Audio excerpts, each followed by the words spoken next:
Justin Trudeau's most recent foray into international politics, what should have been, some opportunity to build economic ties and so on and so forth, the state visit to India has just turned into another big embarrassment.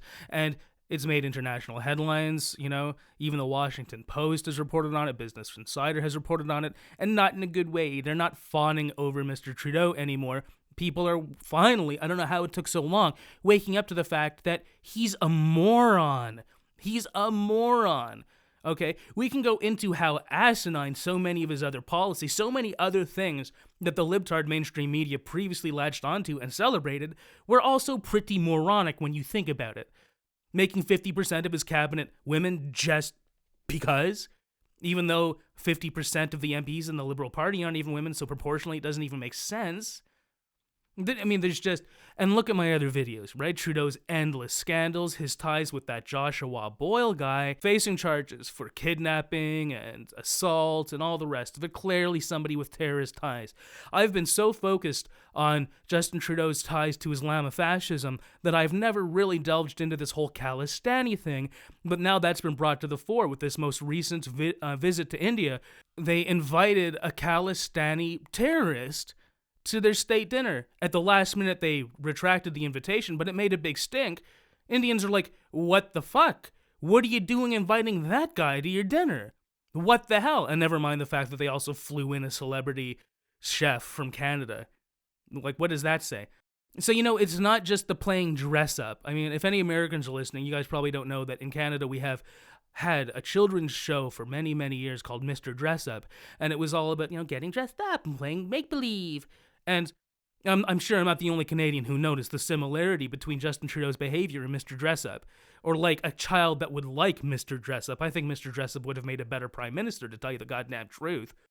The thing about this is making me once again confront Hanlon's razor. I'd love to get your input. Is Justin Trudeau merely a moron? Is he just an idiot?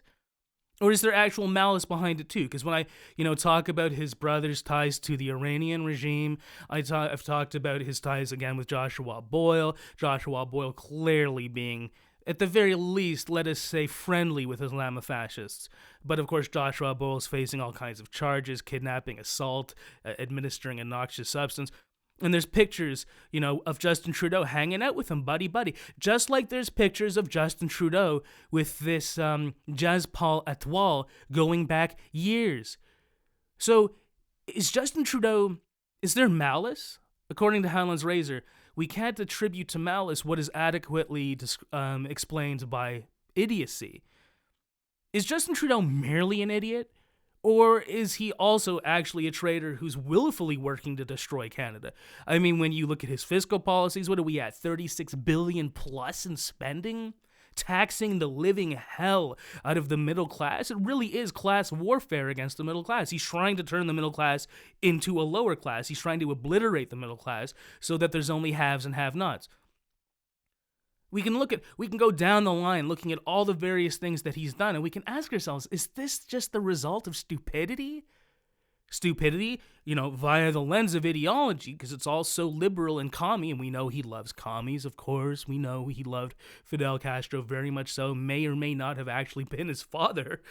Well, I don't know about that. There's something to be said about genetic material when a woman sleeps with a man, but she gets pregnant by another man. There's something I've heard this recently, that some of the genetic material of the other guy can get mixed up. Maybe that accounts for why Justin Trudeau looks so much like Fidel Castro.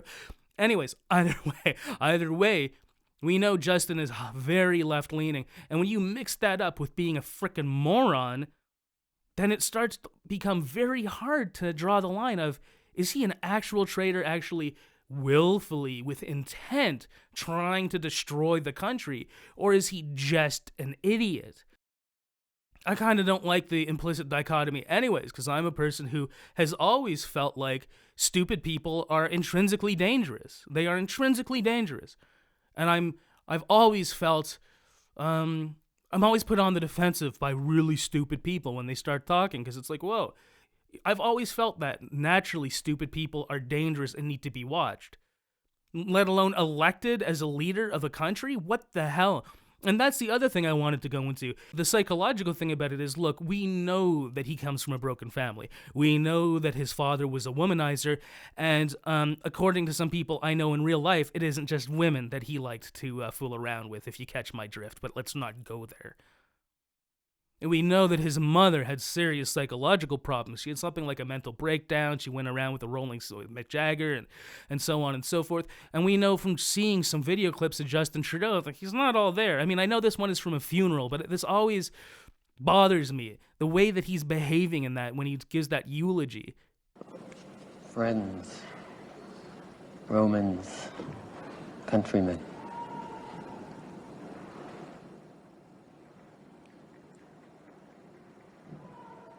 I was about 6 years old when I went on my first official trip. I was going with my father and my grandpa Sinclair up to the North Pole. It was a very glamorous destination, but the best thing about it was that I was going to be spending lots of time with my dad, because in Ottawa he just worked so hard. One day, we were in Alert, Canada's northernmost point, a scientific, military installation that seemed to consist entirely of low, shed-like buildings and warehouses. Let's be honest, I was 6. There were no brothers around to play with, and I was getting a little bored because Dad still, somehow, had a lot of work to do. He's always struck me as somebody with serious mental issues. So when you combine the ideology of the hardcore left that is so prevalent, so normal, so pervasive where he comes from, Quebec, when you combine that with absolute stupidity and then add to the mix psychological problems and problems with daddy and probably with mommy, and clearly, he's an attention whore, right? He is obsessed with attention and being the center of the spotlight. Why else would he have gotten into acting? And that's probably why he even decided to get into politics, besides the fact that his father was into politics, not to change the world and to make the world a better place, or maybe that's what he tells himself, but at the end of the day, many of us have noticed that he is a wannabe celebrity, which is weird because he already is. But because he's got this desire for attention seeking that he can't overcome in himself, because attention seeking is so much part of who he is. Prime Minister won't even be enough for him. He's got to be the bestest Prime Minister. I'm going to play dress up. I'm going to do a bongo dance. I'm going to talk about quantum physics, because I know people think I'm stupid, but I'm not stupid. I'll tell you about quantum physics, guys. Reporter doesn't want to hear about quantum physics, Justin. Let me tell you about quantum physics. When we get to the media questions later, I'm really hoping people ask me how quantum computing works. I was going to ask you to explain quantum computing, but when do you expect Canada's ISIL mission to begin again? And are we not doing anything in the interim while we prepare? Okay. Very simply, normal computers work by... No, don't interrupt me. When you walk out of here, you will know more. Well, no, some of you will know far less about quantum computing, but most of you, normal computers work either there's power going through a wire or not. It's 1 or a 0. They're binary systems. What quantum states allow for is much more complex information. I think I'm not reaching when I say that he's got some issues, right? What would prevent you from vetting your dinner guests? What would allow you to hang out with terrorists time and again and hardcore criminals? Why? Because you just want friends. I just want people to like me. Oh, but he wants to like me. He wants to hang out with me. Sure, I'll hang out with him. He's a brown guy, too. That's always good. Anyways, there's all of that. There's all of that. Now let's ask ourselves, who voted for him? Who voted for him? It's funny because this girl, that lady, I don't know, who wrote this Washington Post thing where she says, okay, I've woken up. I used to be a fangirl for Justin. I'll put that part of the article on the screen right now.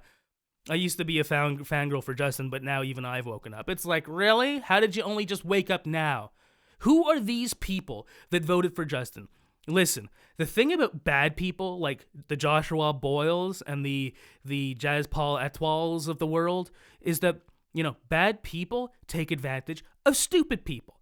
Bad people take advantage of stupid people, especially stupid people with good intentions. When you have one of the dumbest motherfuckers on the planet with this, who thinks he has the best intentions in the world as your leader, he's going to be a magnet for shitty people. So on the one hand, when I ask about who voted for Justin Trudeau, there's just people that are just as dumb as him and ideological as him, and that's as far as it goes. We don't need to attribute anything to malice, okay, using Hanlon's razor. So there's a good chunk of voters, like some of you have heard my recent videos.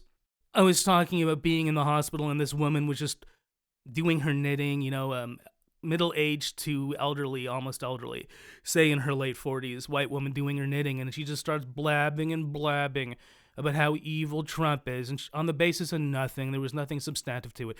There are thousands upon thousands, probably like 1 million people like her all throughout Canada, middle class, upper middle class, white, consider themselves liberal. She probably saw me sitting there and said, "Oh, I'm going to score some points with this brown man, with this black man." She would call me black because that's how fucking deluded it is. I'm going to score some points with him and start talking about Trump and how much I hate Trump.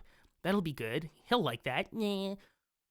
These sorts of dummies, these people that are fucking that dumb and who premise their whole understanding of politics on the bullshit that they get from the mainstream media. And not just that, but just from image, just from the dumbed-down, fatuous version of feminism that Justin Trudeau puts out there, and his fatuous notions of so many things, of the economy, the budget will balance itself. What? So there's got to be at least 1 million plus. I don't know. I can't quantify it, but a lot of Canadian voters that just fall under the category of dumb as hell. And those people, those are some that voted for Justin. But now there are also the malicious, I believe. Maybe they don't think that they're malicious, but in all of the immigrant communities and all of the communities, there are places in Montreal, oh yes there are, who sympathize very much so with Islamofascism. And I'm sure the same thing is a growing problem in all the cities across Canada. There are various, call them colonies, of people who sympathize with certain extremist movements. And those people, those groups, those voting segments are growing, right? Look at the members of Trudeau's cabinet. Look at some of who they are. With the anti-Islamophobia motion, which is absurd, it singles out, it gives special treatment to Islam. Okay, I gotta watch what I say, because a lot of YouTubers have been getting in trouble for going too far and telling the truth recently. Of course, I've been kicked off of Twitter last week or the week before. I'm not even sure why, to tell you the truth now. And the other thing is, I can't even make a new Twitter account. It's like banning me on the basis of IP. I can't even make a new one. So I'm trying to be careful here, but I'm preaching to the choir.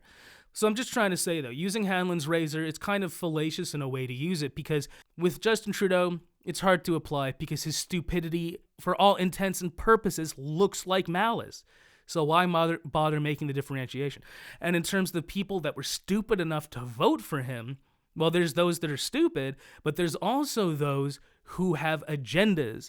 There are those who want anti-Islamophobia laws because it gives special treatment to Islam. We already have anti-religious discrimination laws and things like that. We already have that. And now we have this Khalistani thing. And when people who live in, especially around the GTA, Toronto, Mississauga, I personally don't have anything against Sikhs. In fact, I kind of like Sikhs. I kind of like them. Sikhs have put up with a lot of shit from Muslims, historically speaking, okay? So there's that to be said. But there is a Sikh extremist movement called the Khalistanis, right? Who are recognized as a terrorist group in the United States and India and in Canada. And lo and behold, Justin Trudeau is palling around with one of them. Here's another person who takes advantage of Justin's stupidity, and anybody who sympathizes with the Khalistani movement in Canada will probably vote Liberal, because the Liberals are the party that are dumb enough, well, maybe NDP too. Both of our big left-leaning parties are parties that are stupid enough, dumb enough to allow themselves to be infiltrated by people who have extremist agendas, whether that's Islamist fascism, the Khalistanis, and there are others. Feel free to let me know, which ones I'm missing, but I know there are many. Anybody who has a malicious intent knows their best bet is to vote Liberal, and failing that, NDP. So, Hanlon's razor, just like Occam's razor, so frequently is not that useful, actually. Same thing with many fallacies. You guys know I taught critical thinking, and one of the critical thinking fallacies that comes up a lot, especially when we're talking about politics, is the slippery slope fallacy. Well, just because we make some new gun laws today doesn't mean we're going to be taking away all guns tomorrow. That's a slippery slope fallacy. You guys are fallacious. Liberals use fallacies all the time to cover up for the fact that they are non-fallaciously doing things. It's a non-fallacious slippery slope. Liberals do this all the time, whether it's with environment, with global warming, and they keep changing the words and the verbiage, and one day they're taxing this, one day it's just recycling, the next day they're just a little bit of a tax here, a little bit of a tax there, and now they're trying to tax the frickin' air that we breathe. That's a slippery slope, and it wasn't fallacious. It was real, right? But liberals all the time, you try to make this argument, you guys are doing this now, what are you going to be doing tomorrow? The obvious one, that, gay marriage, and then people will fallaciously, it is a fallacious slippery slope to say, so what, are we going to be marrying dogs and cats next? Okay, well, I guess I can't foresee that happening, but they are now trying to normalize bestiality. That's something that happened under the Trudeau government, the normalization of bestiality in Canada. So, what's next? Normalizing having sex with children? Oh, lo and behold, they are trying to do that already. So, looking like not that fallacious of a slippery slope anymore, looking like a real slippery slope. Same thing with the gun thing going on in the States. Every single time we have another shooting, even though the shooter often is demonstrably a Democrat or left-leaning, or otherwise is just apolitical, never mind that, certainly I don't think there's ever been a mass shooter that was a member of the NRA. Anyways, I don't want to go into all of that because I mentioned earlier that some YouTube channels have been shut down or had massive community guideline strikes against them. And that's anybody who's drawing attention to the fact that the mainstream media, especially CNN and MSNBC, are using children to further their propaganda, and one of the children that they're using just happens to be the son of a former FBI agent. Isn't that funny? And I could go into that. The FBI knew about the guy that did the shooting. I'm not going to say his name. But anyways, I better not go there because I'll get in fucking shit. I'll get shut down, right? You can't tell the truth. You can't even talk about it. Anyways, going back to Justin Trudeau. I'm sure all of this stuff ties in together, though, because at the end of the day, I'm trying to differentiate. I'm trying to come to terms with the role that utter stupidity plays in our society. We think in the West we're the most educated, when in actual fact, too many of us are just the most indoctrinated, right? There's this fallacy of how intellectually superior we are, and yet how many of us fall for bullshit. How many of us get suckered in. You can know about all the critical thinking, logical fallacies in the world, but if you don't know when they apply and when they don't apply, then it doesn't help you very much. Oh, James, that's just the slippery slope. Yeah, it is a slippery slope, and it's not a fallacious one. It's not a myth. It's real. These things are happening. Anyways, let me know what you think. Is Justin Trudeau merely a moron? I mean, I know a lot of you found my channel about via the video that I did about Trudeau's endless scandals, right? The list is so long that even in that long video, it was like a 20-minute, half an hour long video, and I didn't even cover all of his scandals. And maybe a lot of this is explained by he is a severely pathetic, attention-seeking moron who's easy to take advantage of. The one thing's for damn sure, he shouldn't be our leader. But anyways, yeah, I hope you have a nice weekend. We'll talk again real soon. Please like and share and subscribe and check out my Patreon. Even $1 or $2 a month is very appreciated. Okay, bye-bye.